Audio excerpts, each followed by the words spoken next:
Hey everyone, quick video today. I wanted to tell you about a Carl Zeiss lens that's coming out soon. Apparently it was actually at Futokina and I missed it, and I hadn't even heard of it, to be completely honest, until yesterday when Andy on one of my photo walks told me about it. So it's going to be based around the Distagon design, which is generally what they use for their bigger lenses, but this is a prime lens. Now they're calling it, wait for it, the best fast 50 in the world. Full stop. They're throwing it out there. It's been reported in a whole different level of websites, but it still all is based on Sony's claims at this stage. I haven't seen any independent testing, but that this is going to be the highest performing 50mm lens for a 35mm format ever made. However, it's not a 50mm lens. It's actually a 55mm lens, and whilst they're calling it an ultra-fast, it's a 1.4. So we're not talking crazy like the Noct, the 1.2, the 1.1, the 1, or the f0.5 that Leica make, or I think Voigtlander do as well. It's a 1.4. So it's not crazy fast, but they're claiming that the way that this one has been designed is absolutely uncompromised. And when you see, and I'm just going to refer to some websites here, so I'll give them credit. This is on Luminous Landscape. There's a lot of, if you search 55mm Zeiss Distagon, you'll find all kinds of stuff.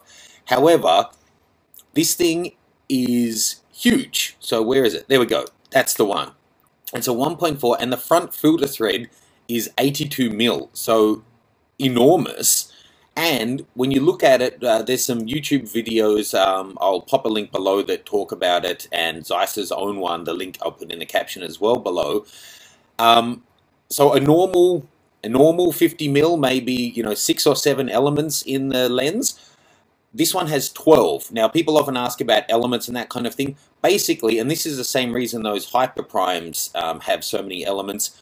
If you, especially for a prime, if you want absolute ultimate sharpness and quality, you do need more elements in there to make it more complex. I heard the guys who made Hyper Prime started out making their one with quite a simple setup, 6 or 7 or however many elements, and then completely redesigned it and added more in there to get higher resolving power. And you have to make sure that you use the highest quality glass because there's more chance of internal reflections and all of that kind of thing. So it becomes hugely costly. So what they're doing here with the Zeiss is they're trying to capitalize on things like the D800E and the D800 and the huge resolution cameras have now to make a lens that really can deliver on this.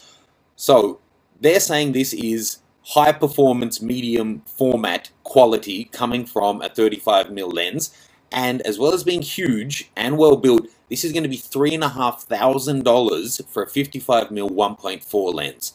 But comparing it to other lenses on the market, as they do in one of the videos I showed below, it seems like the contrast and the image quality and the edge quality, even at 1.4, blows away most lenses, most high-end 50mm, even at around like f2.8, f4, that it's that good wide open.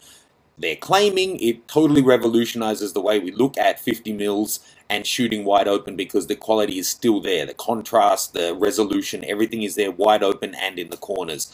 So I have to be perfectly honest, I'd been tossing up buying a used 58mm Nikon 1.2 Noct lens because it has such astounding high performance, but it's going to end up being probably not quite as much as that one, but used, there's still a few grand. And this one is going to come out in a Canon and a Nikon mount, so really, really interesting. And of course, there'll be a lot more Nikon ones made than Canon, not having a go at Canon users, but because then you can use adapters to put them onto a whole range of different cameras. If this is that good, there will be people wanting to use this on all different brands, and then the Nikon ones are likely to be the ones that sell because you can get a usable adapter for them. So interesting. I'd love to hear your thoughts. If money isn't an issue and you absolutely are after image quality, would a 55mm for $3,500, if it's absolutely the world's best by far, is it something that would tempt you? Fire away, let me know. And if you have any other things like this that I've missed, and please let me know like Andy did. Okay? Thanks, and I'll see you soon.